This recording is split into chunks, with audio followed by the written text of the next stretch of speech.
Back in June, Lobels of New York reached out to me through an email and was wanting to know if I'd help them celebrate July, which is the National Grilling Month. Didn't know that. I know it now. So they pretty much just gave me my option of what I wanted from their store, their online store, and do a video using it. And so, hey, I went for broke on this one. Take a look at what I got here. This is Lobels. This is a Wagyu rib cap. This is an expensive cut of meat. I'm not going to sit there and say it's not. It's 2 pounds worth of rib cap. And if you're not familiar with a rib cap, basically what that is, a ribeye steak. It's that outer band.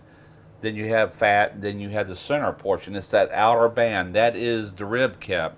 So what they've done, this has been folded in half, but what they've done is they took the whole subprimal and they removed that rib cap, and that's what you see here. So I'm going to show you here in a few minutes what I'm going to do with this rib cap. We're going to turn this into individual steaks, and we have a few sides going with this as well. We're going to get started here in just a few minutes, right after this.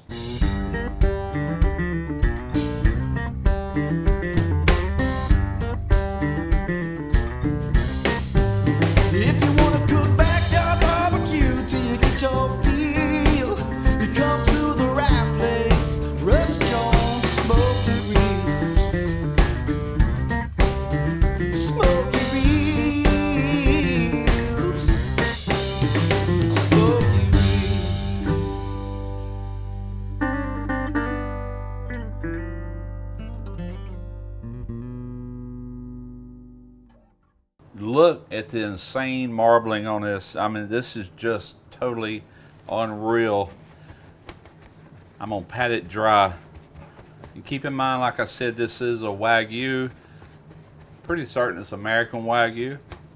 It really doesn't specify, it just says Wagyu. But my Lord, look at that marbling. That is crazy. First thing I'm going to do is go ahead and season both sides of this before I roll it into steaks. I watch a lot of people do this, and they'll season the outside after it's been rolled and trusted with twine. I'm going to go ahead and season it now to where you got seasoning through and through. And what I'm using is a rub that I just got in from Stephen Raichlen Project Smoke. This is a Malabar steak rub. Smells really good. Alright, so I'm going to season this fairly generously, not going to overdo it. Just want to spread that out.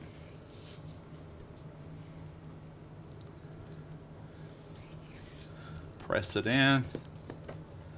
We're going to flip it over, do the other side, spread it out. Fantastic smelling rub. Alright, so let's try to roll this up into one long tube here. Just like that. I'm going to take butcher's twine. I'm going to put twine in various spots throughout this, and each spot will represent a steak. I might get up to 6 steaks. We shall see. Alright, so let me show you how I'm doing this. I'm doing what they call a surgeon's knot, which is 1 loop, 2 loops, and that second loop will help hold this in place while you make the final cinch. Just like that. You can take a very sharp knife, cut off your excess, and that's what we're going to do all the way down. So let's take a look. Look at the marbling, man. That is crazy good. Let's go ahead and get number 2. Number 3. Number 4.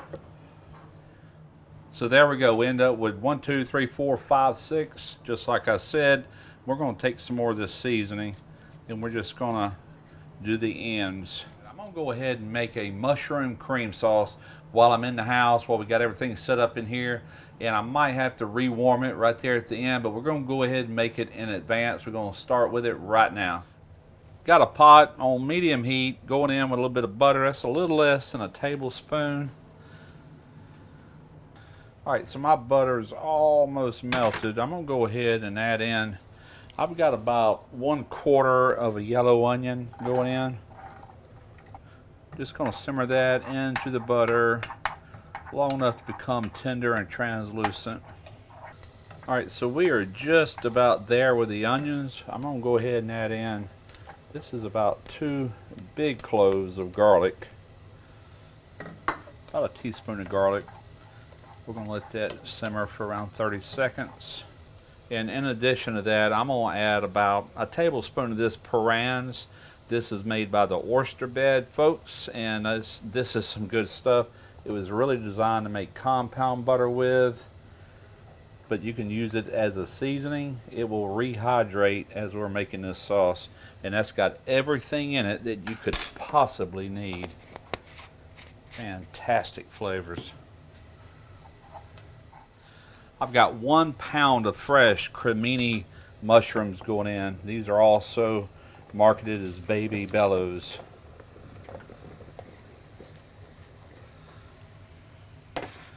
We're just going to stir these in. We're going to let this cook until these mushrooms become tender. Shouldn't take long. I'm still on a medium heat. You could go medium to low. Alright, so I'm not completely done on these mushrooms yet, but I'm going to go ahead, because this pot is beginning to dry out, I'm going to go ahead and add about 1/4 cup of a beef consomme. We're going to bring this back to a simmer, and we're just going to let these mushrooms finish cooking in this. I've got the onions and the garlic and the seasoning that's pretty much on the bottom. Now, I don't want to risk scorching none of that, so let's give it some fluid to cook in. It's going to be an addition into this anyway. Alright, I'm going to go in with 1/3 cup Pinot Grigio. This is a white wine, and I'm going to let this reduce down about half of what you see here. Alright, so we have reduced some. I'm going to go ahead and add in some more butter. That is a little over a tablespoon. Probably altogether we got close to 2 tablespoons of butter in here. Close to 1 at the beginning, close to 1 at the end. Just going to melt that in. And what's going to finally tie all this together is about 1/4 cup heavy cream.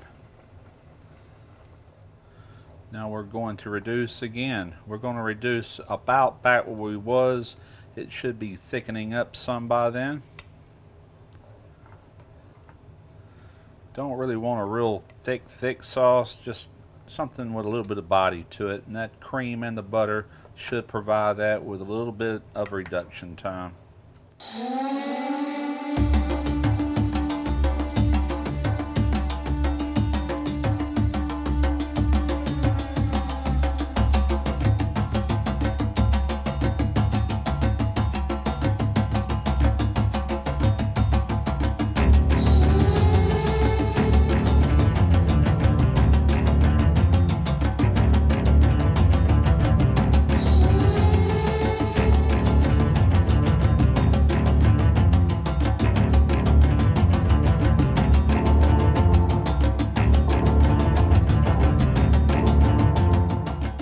So I just got the fire going here in the Kamado SNS, and as you can see, I've got my steaks out here. I've got my Meter Plus inserted into one of these. They're all pretty much the same thickness, other than maybe this smaller one here.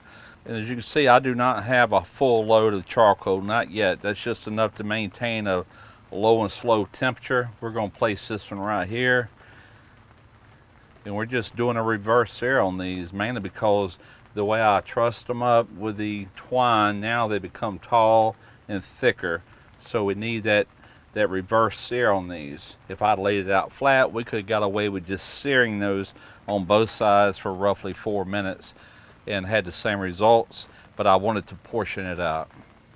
Alright, I have reached an internal temperature just a little over 80 degrees, so we're going to go ahead and flip these over for even cooking.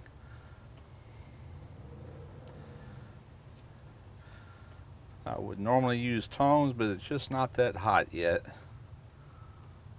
Getting warm though.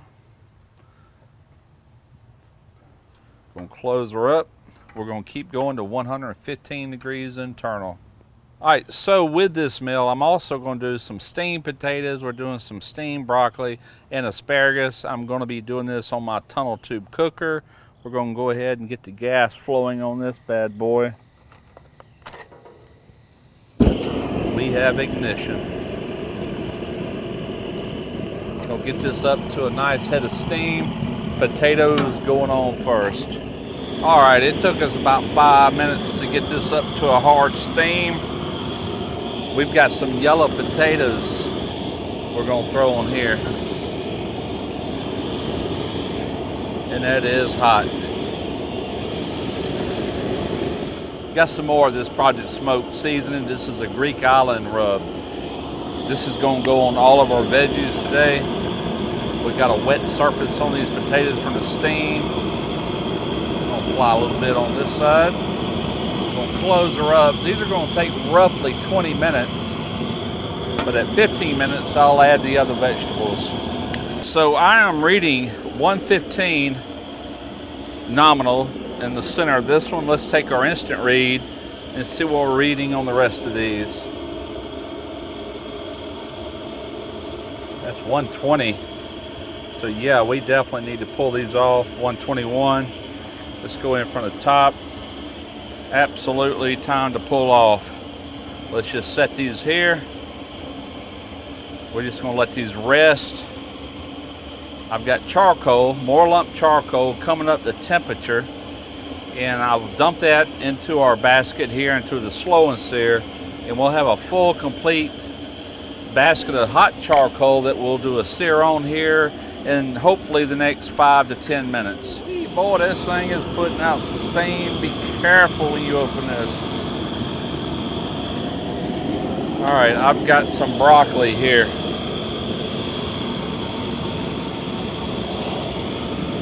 Spread that out.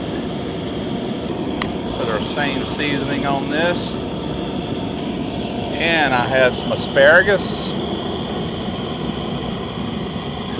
Add a little bit of our seasoning on that as well. Close our lid, go another 5 minutes.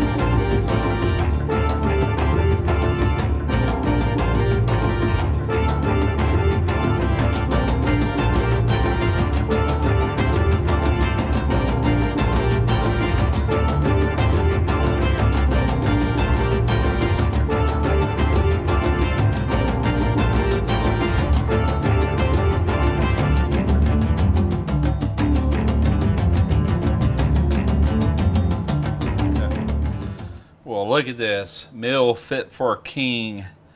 Now I'm going to put just a little salt and pepper on these potatoes on the inside. We season the outside, but the inside hadn't seen anything. That should be plenty. But what I'm more interested in is this Wagyu rib cap. Let's take a look at that. See what we got here. I know one thing, super duper tender. Look at that.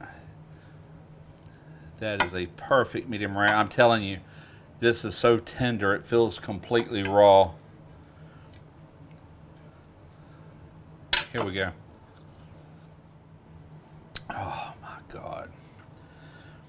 I think you already know just how good that is. Come on, almost $400 for 2 pounds of meat. It's gotta be good.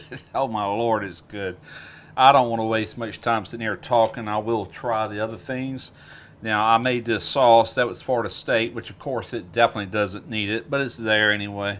You can pick and choose or whatever. Give this broccoli a try.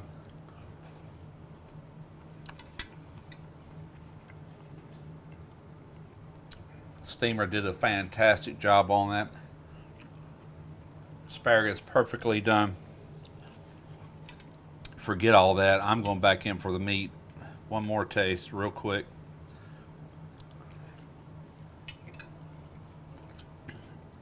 Absolutely fantastic. Once again, take a look at that. And like I said, you could cook this flat and just divvy it up that way, you know, between people, whatever.